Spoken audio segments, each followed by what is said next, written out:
संदेश देना चाहते हैं? सर जी, भगत समाज को हम संदेश तो नहीं, प्रार्थना कर सकते उनसे हाथ जोड़कर कि वह संत रामपाल जी महाराज जी के ज्ञान को एक बार सुने समझें।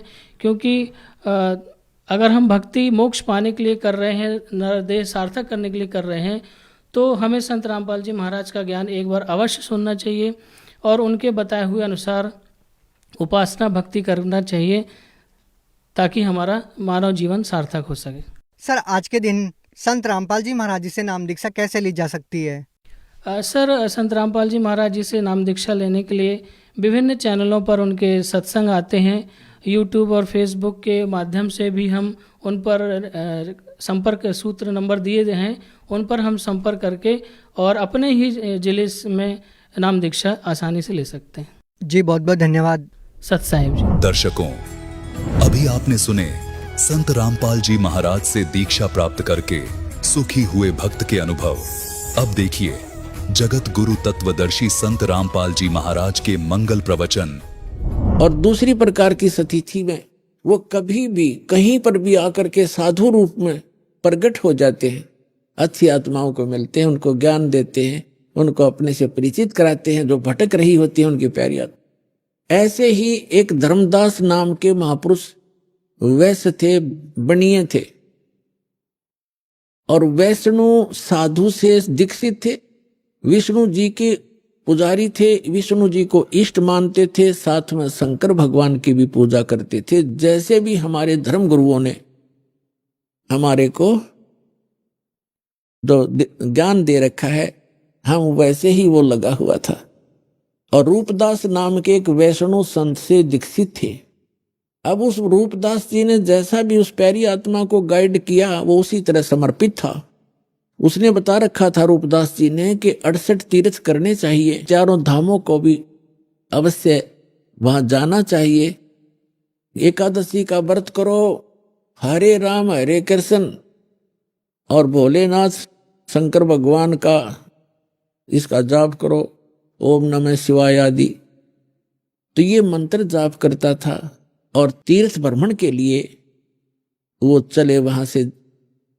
जब भगवान उनको मिले उस समय लगभग 85 वर्ष की उम्र थी धर्मदास जी की। तीर्थ यात्रा पर गए हुए थे मथुरा के तालाब में। जैसा कि हमारे धर्म गुरुओं ने बता रखा था कि यहाँ श्री कृष्ण गौ चराया करते थे, इस सरोवर में नहाया करते थे, गौओं को पानी पिलाया करते थे। तो उस श्रद्धा से सभी वहां उस तीर्थ पर जाते हैं और फिर गिरिराज के चक्कर लगाते हैं। अपने आत्माओं, ये भोली आत्मा ये तो कहती हैं कि रामपाल तो हमारे देवी देवताओं को, धार्मिक तीर्थों को जो है अच्छे नहीं बताता। अब विचार करो, जिस गिरिराज यानी गोवर्धन पर्वत की आप महिमा गाते सुनाते हो, उसकी लीला क्या है।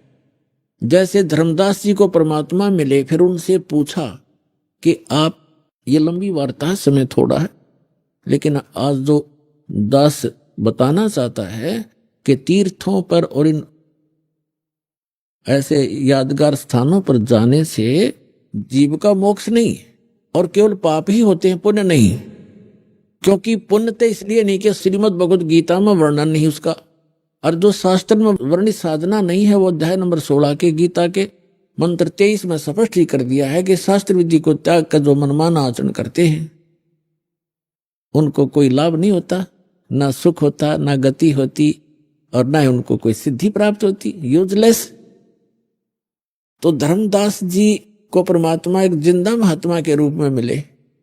पहले तो उनकी वो गीता का पाठ कर रहे थे भगवान, पहले तो तालाब में नहाए, फिर विष्णु जी की एक मूर्ति शालिग्राम था, उसको नहाया धोया, नए कपड़े पहनाए, पुराने कपड़े धोकर सुखा दिए भगवान के।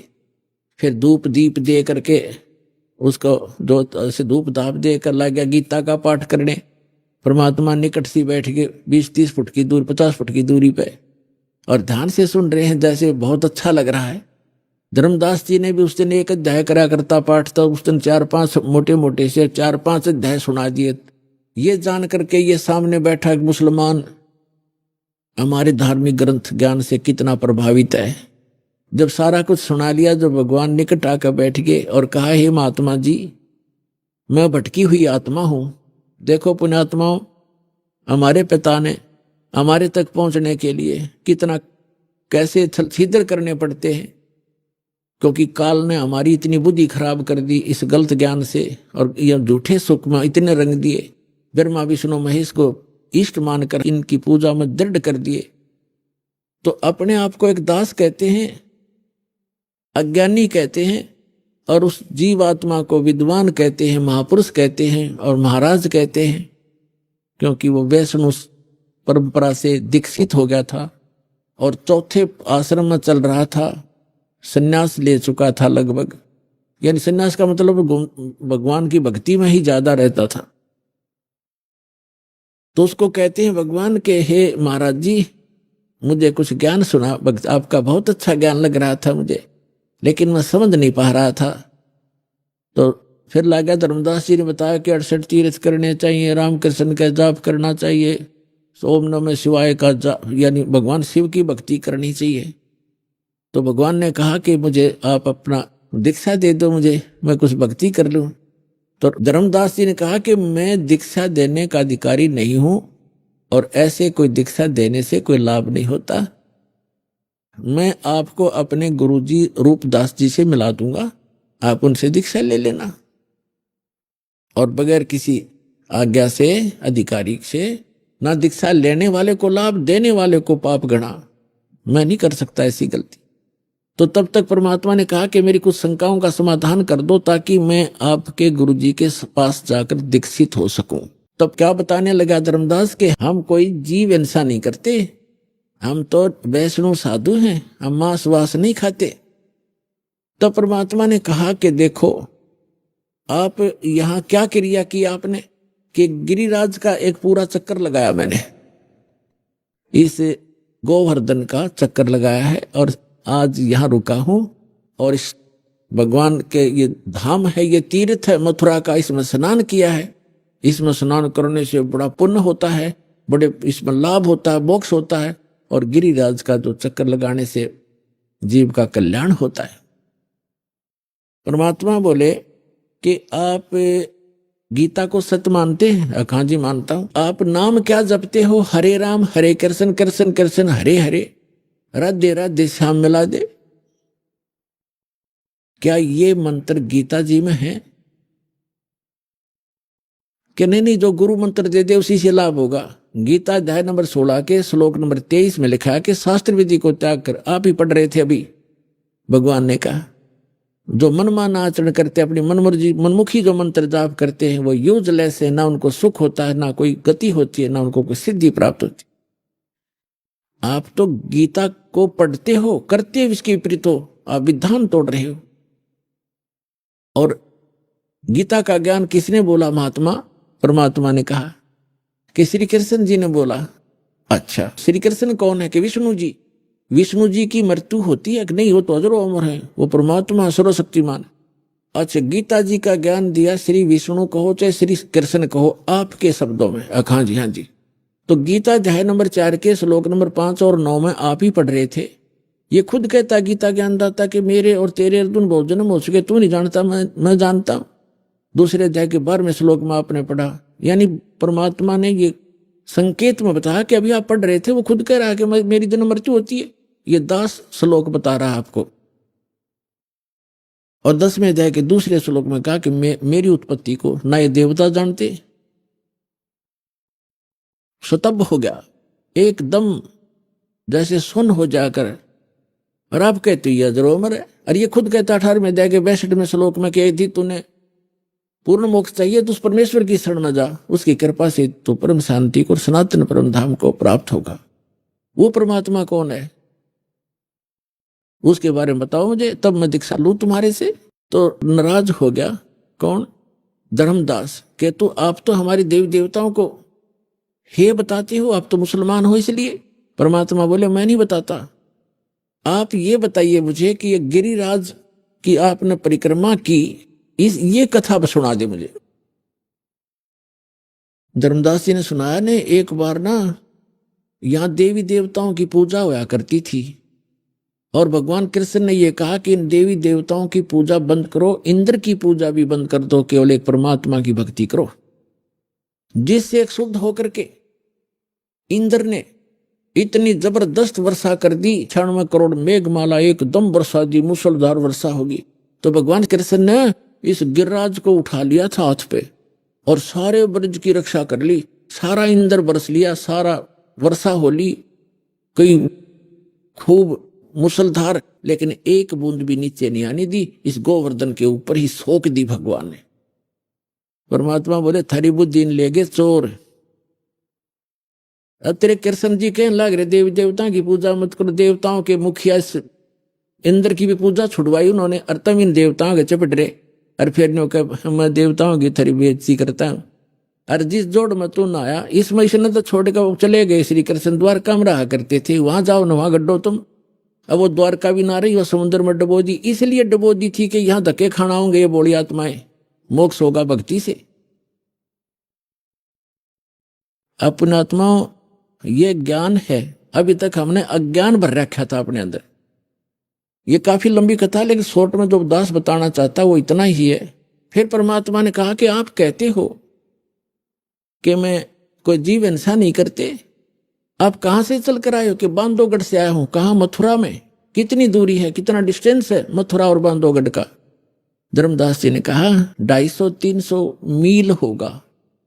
कोस, पहले कोस चलती थी, यानी 850 किलोमीटर डिफरेंस है मथुरा और बांधवगढ़ का। तो परमात्मा ने कहा किस साधन से आए आप? धर्मदास जी ने कहा जिंदा महात्मा जी मैं पैदल आया हूं। तो परमात्मा ने कहा वहां से लेकर इस मथुरा तक आपने कितने जीव मार दिए, गिनती नहीं हो। मथुरा के इस तालाब में नहायर ये लोटा पानी का भर के लाए हो आप, देख इसमें कितने जीव जंतु। ये तो इसे 2 लीटर पानी में इतने, और उसमें जिसमें आप मल कर नहा रहे थे, कितने जीवों का कचूमर काट दिया धर्मदास, करोड़ों जीव मार दिए इतने। और तुम कहते हो मोक्ष होगा, तुम तो पाप के भागी होगे। पृथ्वी ऊपर पग जो धारे है, करोड़ जीव एक दिन में मारे। कहते सत्य ब्राह्मण की है हत्या, जो चौका तुम देवो नित्या। ब्राह्मण संस हत्या जो होई, जल स्नान करत हो सोई।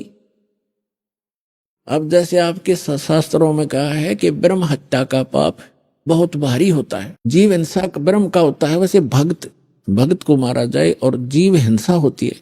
तो कहते एक जो तुम ये खाना बनाने से पहले मिट्टी और गोबर से वो स्थान लीपा जाता था, और कहते हैं आपने जो ये चौका लीपा है जहां रोटी बनानी थी, इतने पोर्शन में 1 करोड़ जीव मार दिए। कहते हैं कि पृथ्वी ऊपर पग जो धारे, करोड़ जीव एक दिन में मारे।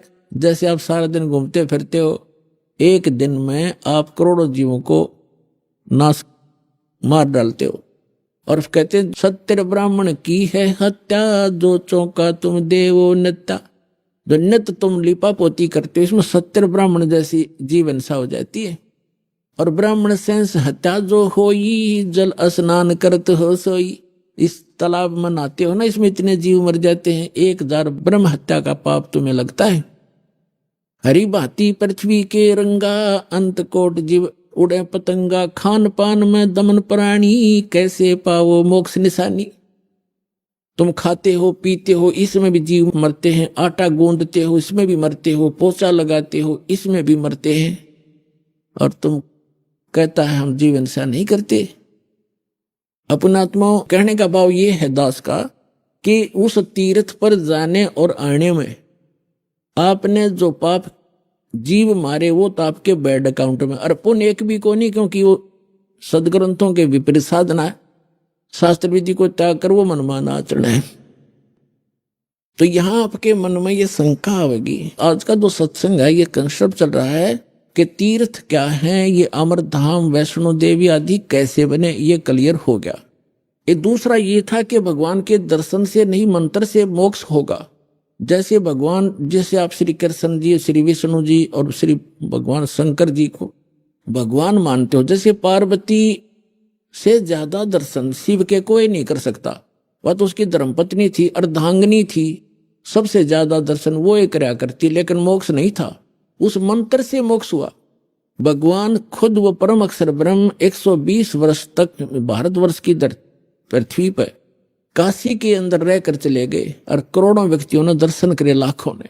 मोक्ष नहीं हुआ क्योंकि उनको वो मंत्र प्राप्त नहीं हुआ, उस योग्य वो हुए नहीं कि जिससे वो मंत्र प्राप्त कर लेते, जिससे मोक्ष होना था। तो वो मंत्र और वो समय अब आ गया पुण्यात्माओं। अब ये वो कलयुग का धन है आपके माता पिता जिनसे आपका जन्म हुआ, ऐसे समय में जो परमात्मा ने पूर्व निर्धारित किया हुआ था। अब वो समय आ गया है, वो कंप्लीट कोर्स आपको प्राप्त होगा और इस मंत्र से मोक्ष होगा जो आज दास के पास उपलब्ध है। इसको प्राप्त करो और अपना कल्याण करो। पूर्ण ब्रह्म सारी सृष्टि के रचनहार कबीर परमेश्वर जी, ये हम सभी आत्माओं के जनक हैं, हम सब के पिता हैं। वो परमात्मा हमारे हितैषी हैं, वो स्वयं ही यहाँ आकर के हमें जानकारी देते हैं कि तुम सभी आत्माएं यहाँ के रहने वाले नहीं हो, ये स्थान आपका निज स्थान नहीं है। आप इस अस्थायी सटे को परमानेंट सटे मान चुके हो, जबकि आपको ये पता भी है कि यहाँ ना कोई रहा और ना कोई रहेगा। उसके पश्चात भी आपको चिंता नहीं। इसके विषय में परमात्मा कहते हैं, कबीर ये माया अटपटी, सब गट आण अड़ी, किस किस को समझाऊं या कुए भांग पड़ी। इस झूठे सुख को सुख कहे, ये मान रहा मन मोद, ये सकल चबीना काल का, कुछ मुख में कुछ गोद। पृथ्वीपति चकवे गए, जिनके चक्र चलंत, रावण सरीखे कौन गिने, ऐसे गए अनंत। परमात्मा हमें याद दिलाते हैं कबीर परमेश्वर जी के आप जिस लोक में रह रहे हो, ये लोक ठीक नहीं है। यहां पर आप कोठी बंगले बनाने में, कार और अन्य संपत्ति की व्यवस्था करने में पूरा मानव जीवन लगा देते हो, और उस दौरान आपके साथ ना जाने कितनी घटनाएं घट जाती हैं, कितनी आपदाओं का सामना आपको करना पड़ता है।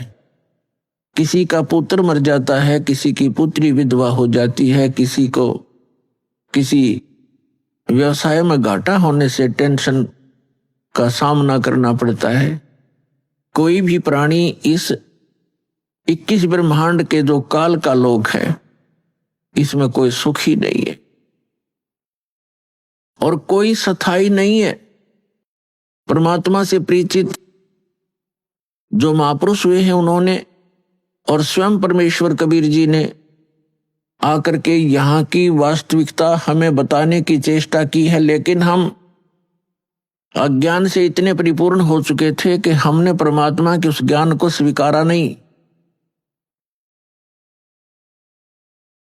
अब दया करी है परमात्मा ने, आप जी को पहले शिक्षित किया। नहीं, आप पिछला इतिहास देख सकते हो, किसी भी युग में कोई प्रजा शिक्षित नहीं होती थी, केवल एक ब्राह्मण वर्ग होता था जो शिक्षा ग्रहण किया करता था, और सदग्रंथों को जानने के लिए ही वो शिक्षा ग्रहण किया करते थे। संस्कृत भाषा ही मूल थी, और अन्य प्रजा उन अपने धार्मिक गुरुओं से अध्यात्म ज्ञान सुनकर अपना जीवन निर्वाह किया करते थे। तो अब आपको शिक्षित किया इसलिए कि जिन सदग्रंथों को आप सत्य मानते थे, हमारे धर्मगुरु उन्हीं सदग्रंथों के विपरीत ज्ञान दिया करते थे।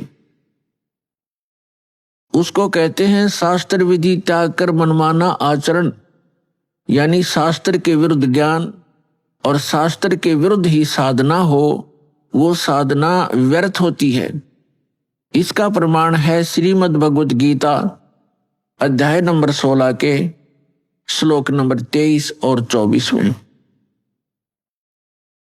23 श्लोक में कहा है कि अर्जुन, जो शास्त्र विधि को त्याग कर मनमाना आचरण करते हैं, अर्थात जो सदग्रंथों में वर्णित ज्ञान और उसका समाधान साधना उसको ना करके अपने मनमुखी मंत्र, मनमुखी आरतियां करते हैं, जैसे ओम जय जगदीश हरे, स्वामी जय जगदीश हरे, जय गणेश देवा, ये इस तरह की जो आरतियां हैं ये हमारे सदग्रंथों में नहीं है।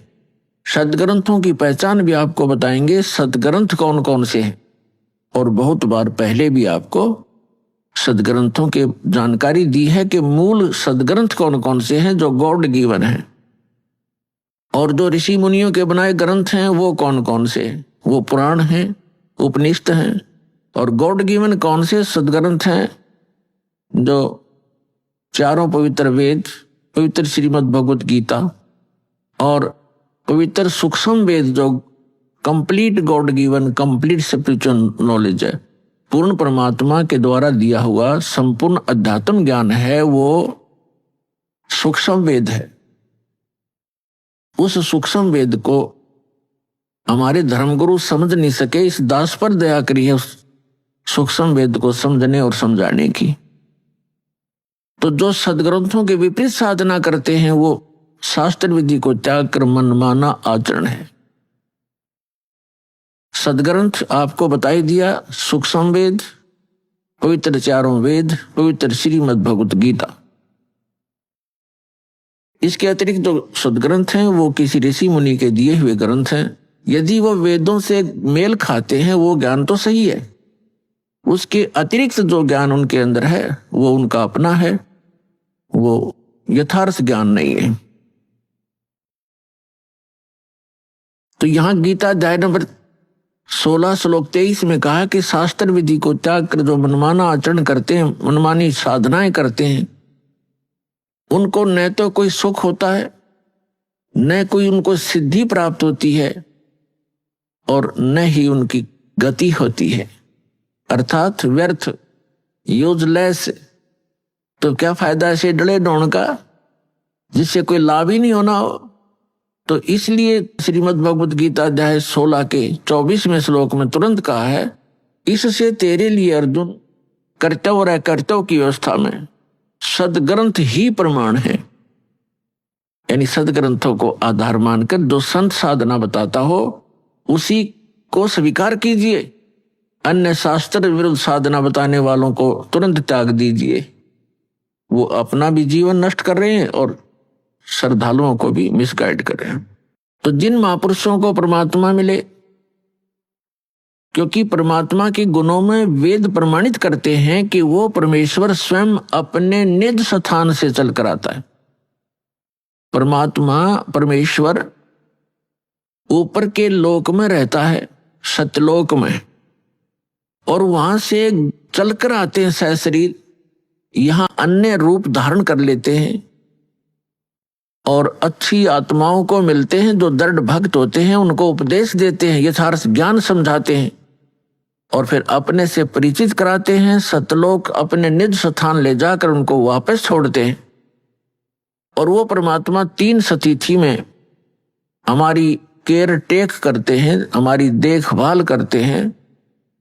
एक रूप में वो स्वयं रहते हैं सतलोक के अंदर, वहां भी नर आकार हैं, और यहां आते हैं तो भी परमात्मा नर आकार ही होते हैं। तो सतलोक में जो परमात्मा के शरीर की स्थिति है वो मनुष्य दृश्य है, मनुष्यवत है।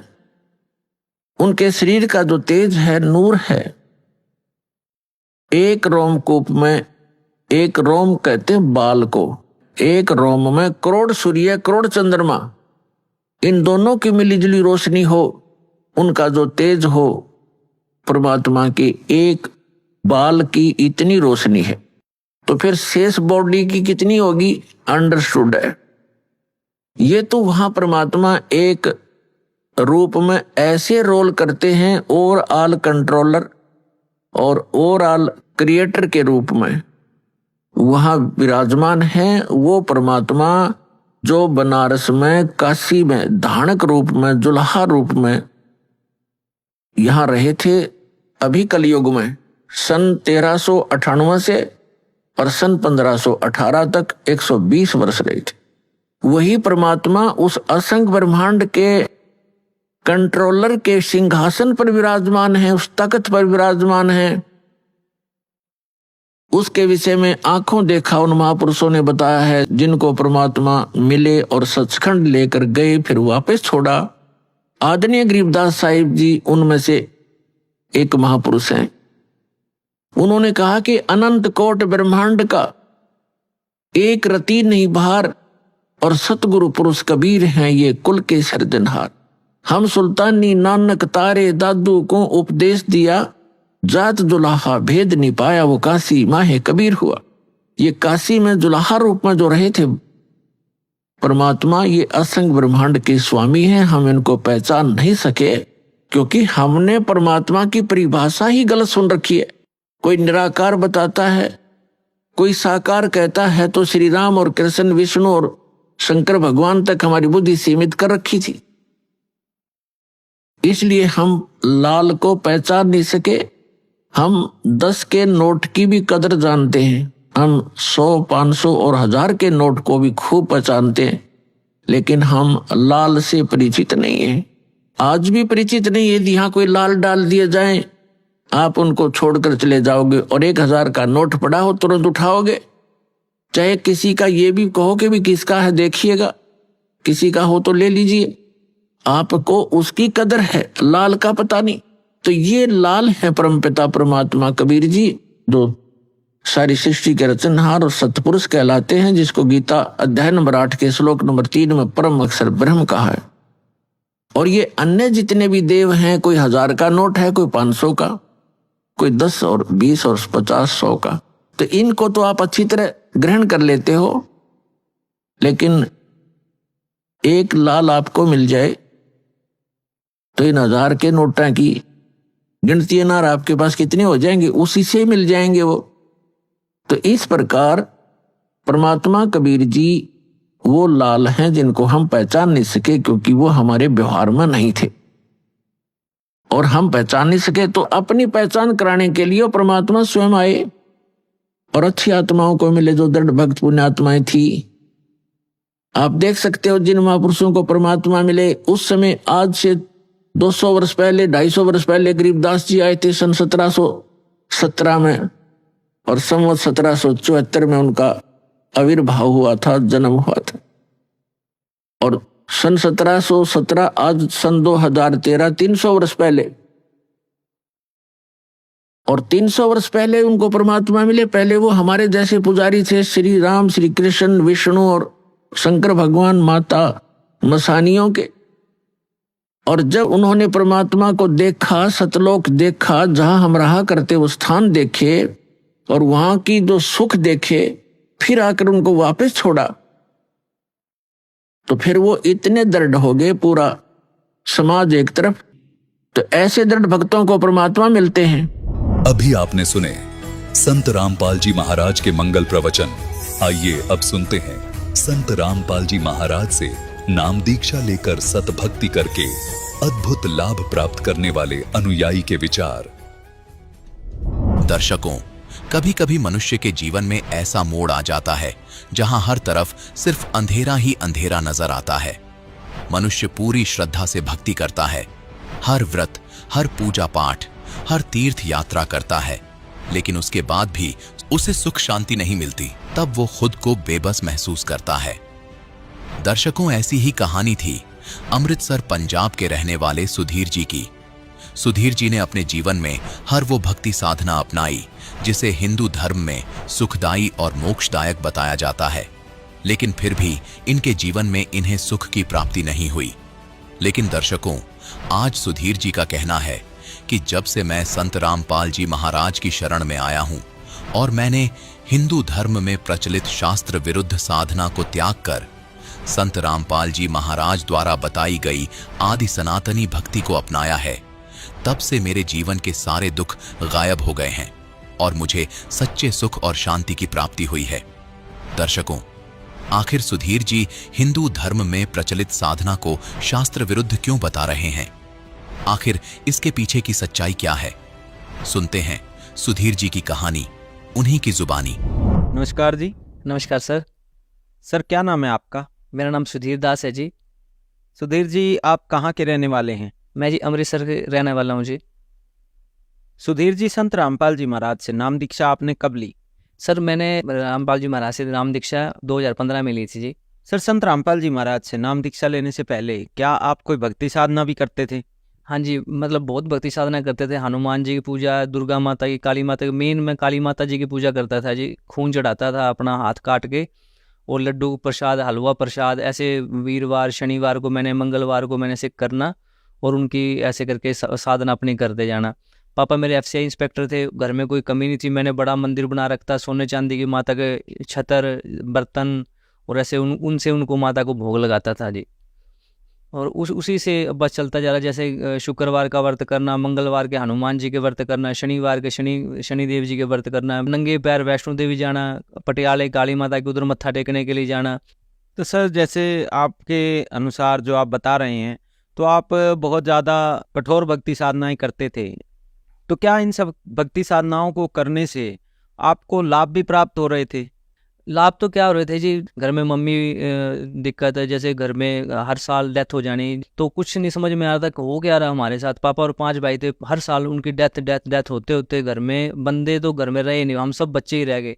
अब करें क्या? बस जैसे साधना मिली थी, घर में कर रहे थे, वैसे मैं करता रहा और स्टडी करते रहना। भी कहीं ना कहीं अच्छी जॉब मिल जाएगी, सब कुछ ऐसे चलता रहेगा, पर ऐसा कुछ भी नहीं था, दिक्कतें ही थी।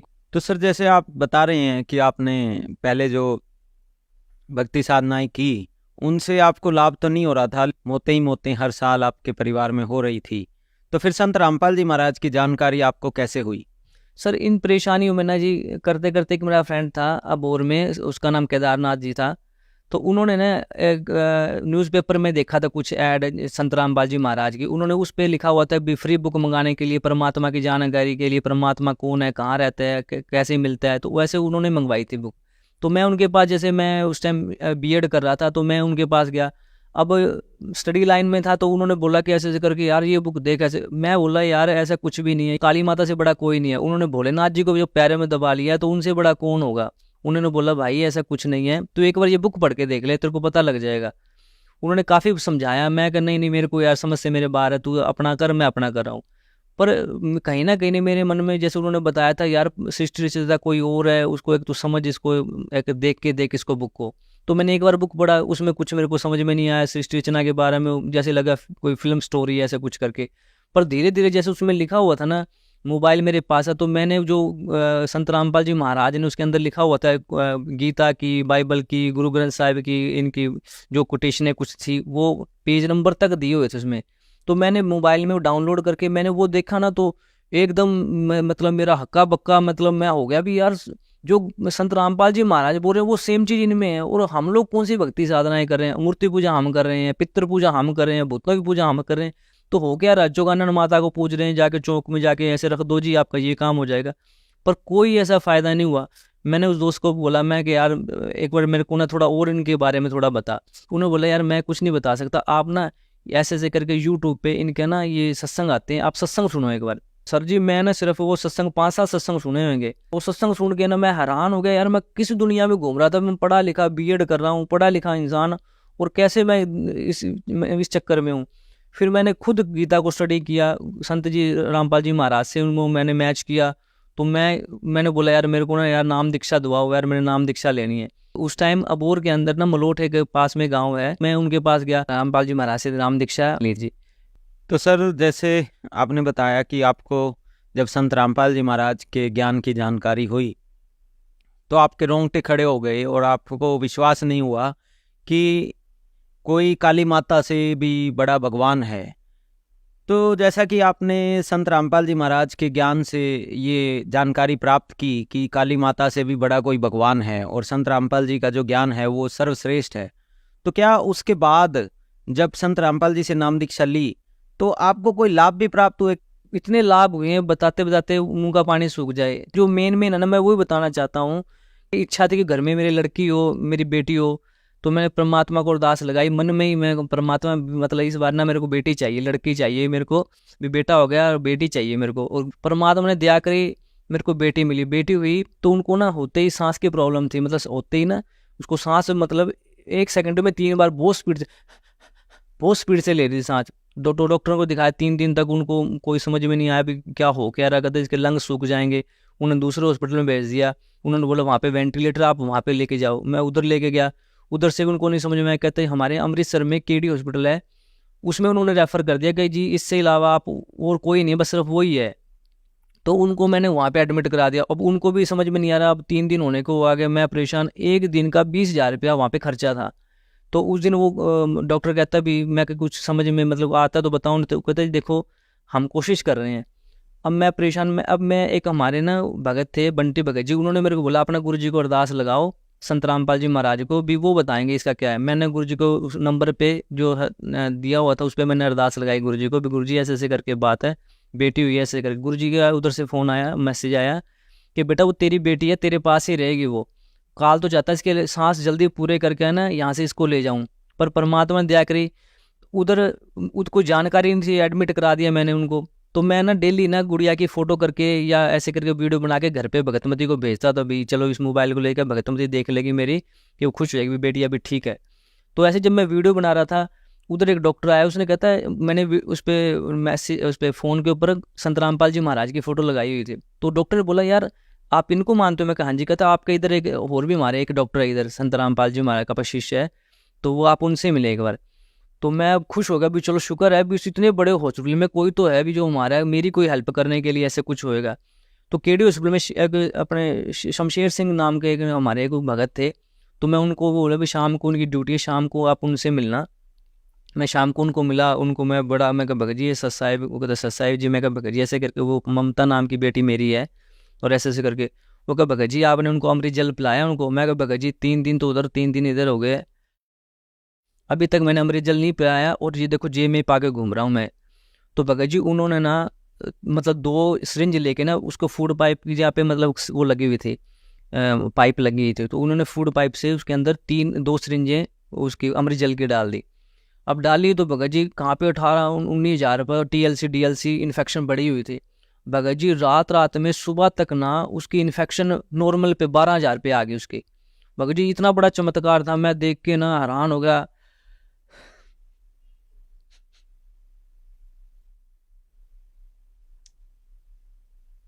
भगत जी डॉक्टरों को जिसके समझ नहीं आ रहा भी हो क्या रहा है। पेशे से मैं भी थेरेपिस्ट हूँ, MD हूँ अल्टरनेटिव मेडिसिन में, भी इतना बड़ा चमत्कार रात में इतना कैसे हो गया सिर्फ अमृत जल पे आने से। भगत जी ये मेरा सबसे बड़ा चमत्कार ये था परमात्मा का, जो मैंने मांगा मेरे परमात्मा ने वो मेरे को दे दिया भगत जी।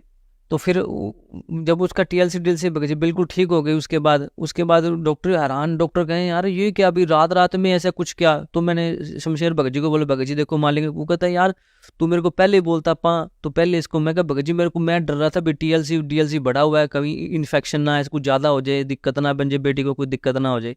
तो भगत जी उस दिन से ना मतलब उसको ठीक मतलब ठीक होती गई वो। उसके बाद फिर 10 दिन के बाद हमें उसको वहाँ से छुट्टी मिली, घर पे आए। अब वो बेटी मेरी 6 साल की हो गई है, भागी दौड़ी घूमती है। अब उसको भी मैंने नाम दीक्षा दवा दी है, बेटे को भी नाम दीक्षा। 3 साल के बाद संत रामपाल जी महाराज बच्चों को दीक्षा दे देते हैं, तो मैंने दोनों बच्चों को 3-3 साल होने के बाद उनको नाम दीक्षा दवा दी, प्रथम मंत्र दवा दिया। अब पढ़ाई में बढ़िया हैं, अच्छे से अपने खाते पीते बढ़िया रहते हैं। भगत जी मान ली कितनी बड़ी दया रही है। उसके अलावा भगत जी लाभ क्या हुआ, अमृतसर में आए तो मैं किराए के मकान में रहता था, तो इच्छा थी कि चलो अपना इधर कोई बनाए। तो परमात्मा से मैंने अरदास ली संत रामपाल जी महाराज जी मन में ही कि मालिक एक छोटा सा मेरे को भी एक यहाँ पर रहने के लिए, सिर ढकने के लिए एक छोटा सा मिल जाए वो। तो भगत जी एक छोटा सा मकान बना लिया। तो फिर भी कुछ था भी, मतलब एक कमरा था, उसमें कोई आता था बड़ी दिक्कत होती थी भी कैसे बैठेंगे, कैसे बैठना उठना होएगा। तो मैंने संत रामपाल जी महाराज को मन में फिर एक अरदास लगाई भी मालिक भी मेरा एक छोटा सा मतलब मकान है, थोड़ा बड़ा हो जाए। तो अभी 2019 में परमात्मा ने दया करी, भगत जी 150 गज का मालिक ने प्लाट दवाया। जो परिवार में पहले भगत जी जो डेथ हो रही थी बार बार हर साल भगत जी, अब उनमें अब कोई डेथ नहीं है, सब बढ़िया अच्छे तरीके से चल रहा है भगत जी। और जब से संत रामपाल जी महाराज से नाम दीक्षा ली है, तब से भक्ति साधना करते हुए घर में सब कुछ मौज लगी है भगत जी। किसी तरह की सर कोई दिक्कत कोई परेशानी नहीं है। काम काज में फुल अच्छा, बहुत बढ़िया। घर परिवार में रिश्तेदारी में सब अच्छे तरीके से रह रहे हैं जी। एक बार की बात है सर, मेरे को ना किडनी में स्टोन थी, तो अचानक दर्द हो गया रात के टाइम। तो रात के टाइम किडनी में दर्द हो गया। अब मैं देखूँ भी क्या करना चाहिए। अब दिमाग एकदम काल, मतलब जाने नहीं देता परमात्मा की तरफ। तो मैं सोचूं मैं क्या करूं, मेडिसिन ले लेता हूं मैं। अब मेडिसिन ली तब भी उससे भी कोई आराम नहीं। तो फिर करते दिमाग भगतमती ने बोला कि आप ऐसे करें कि एक बार गुरुजी को आप अरदास लगाएं और करके देखो। मैं गुरुजी के आगे दंडवत करके रोता हुआ मैंने परमात्मा को बोला, मालिक मेरे दर्द बहुत ज़्यादा बढ़ गई है, आप क्या कैसे करूं कैसे नहीं, रात का टाइम है, कहाँ जाऊं कहाँ ना जाऊं। भगत जी विश्वास नहीं करोगे, उसी टाइम भगत जी दर्द मेरा ठीक हो गया। भगत जी एक सबसे बड़ा लाभ ये हुआ कि मम्मी में ना हार्ट के पेशेंट थे, तो उनको हार्ट की दिक्कत से उनकी डेथ हो गई। अब मेरे को ये था कि जैसे टेंशन घर में, अब सारी जिम्मेवारी आ गई। अब मैं सोचूं यार कैसे क्या सिस्टम बनना है, कैसे नहीं होना। तो टेंशन मैं भी लेता, मैं कि यार मम्मी को हार्ट है, कभी मेरे को भी कोई ऐसा कुछ ना हो जाए। अब सोचते सोचते सो गया। अब सुपने में संत रामपाल जी महाराज आते हैं, आके कहते अरे यार तू समझ, मतलब टेंशन किस चीज़ की लेने तूने, मैं हूं ना। कहता ये ले, तू मेरा दिल तू रख ले और तेरा दिल मेरे को दे दे।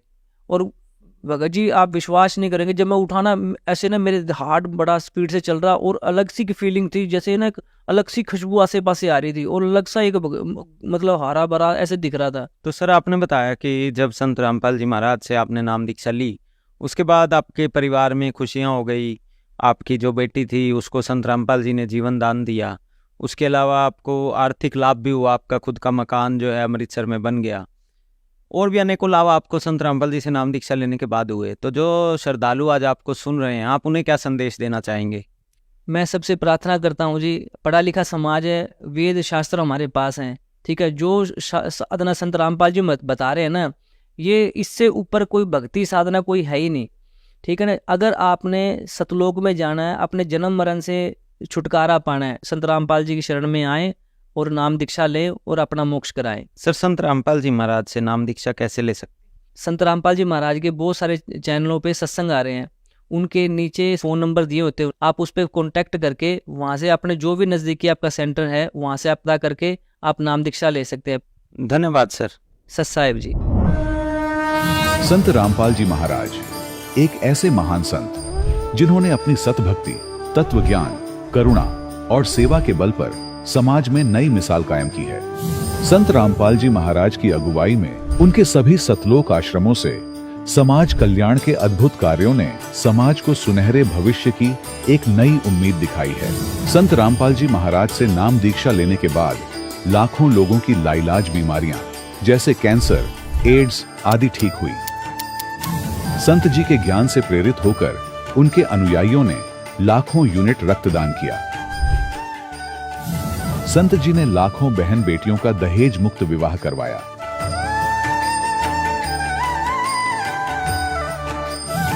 संत जी ने लाखों लोगों का नशा छुड़वाया, करोड़ों उजड़े परिवार बसे। संत जी के आश्रमों में समागम के दौरान निःशुल्क नेत्र चिकित्सा, दंत चिकित्सा प्रदान की जाती है। संत रामपाल जी महाराज द्वारा समय समय पर पर्यावरण संरक्षण के उद्देश्य से बड़े स्तर पर वृक्षारोपण किया जाता है। संत जी ने जरूरतमंदों को तत्काल राहत पहुंचाने के लिए एम्बुलेंस सेवा शुरू की। संत जी अपने अनुयायियों को देहदान के लिए प्रेरित करते हैं, जिससे मानवता की सेवा और चिकित्सा क्षेत्र में सुधार हो सके। संत रामपाल जी महाराज के सभी आश्रमों में हर रोज निःशुल्क भंडारा आयोजित किया जाता है, जहां हर वर्ग, हर जाति और हर धर्म के लोग एक साथ बैठकर भोजन करते हैं।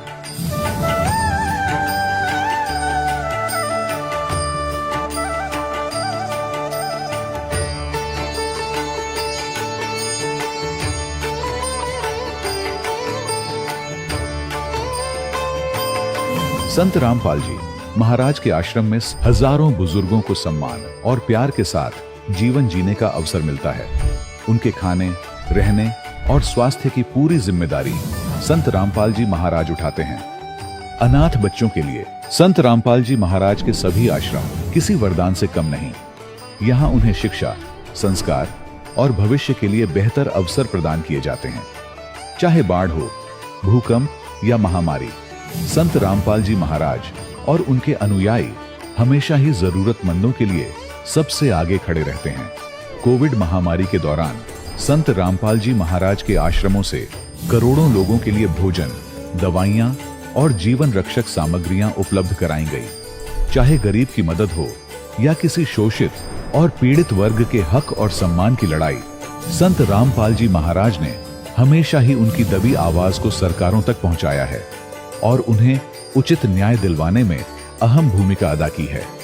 समाज में आध्यात्मिक और सामाजिक मूल्यों के प्रति जागरूकता लाने में संत रामपाल जी महाराज हर कदम पर मानवता के सच्चे सेवक साबित हुए हैं।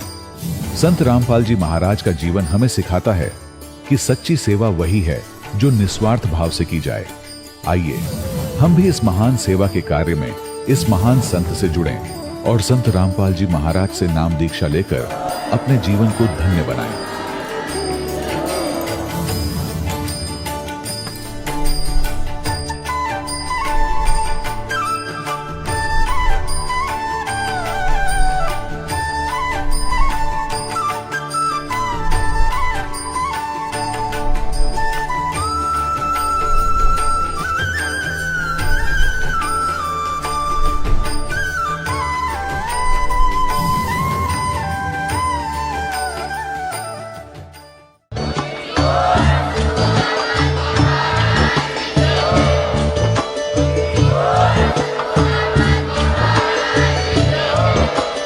आप सुन रहे थे जगत गुरु तत्वदर्शी संत रामपाल जी महाराज जी के मंगल प्रवचन। अधिक जानकारी के लिए विजिट कीजिए हमारी वेबसाइट www.jagatgururampalji.org। संत रामपाल जी महाराज जी के शुभ आशीर्वाद से पूरे विश्व भर में 500 से भी ज्यादा नाम दीक्षा केंद्र हैं, जिन पर संत रामपाल जी महाराज जी द्वारा ऑनलाइन निशुल्क नाम दीक्षा दी जा रही है। अपने नजदीकी नाम दीक्षा केंद्र का पता करने के लिए संपर्क करें 8222880541।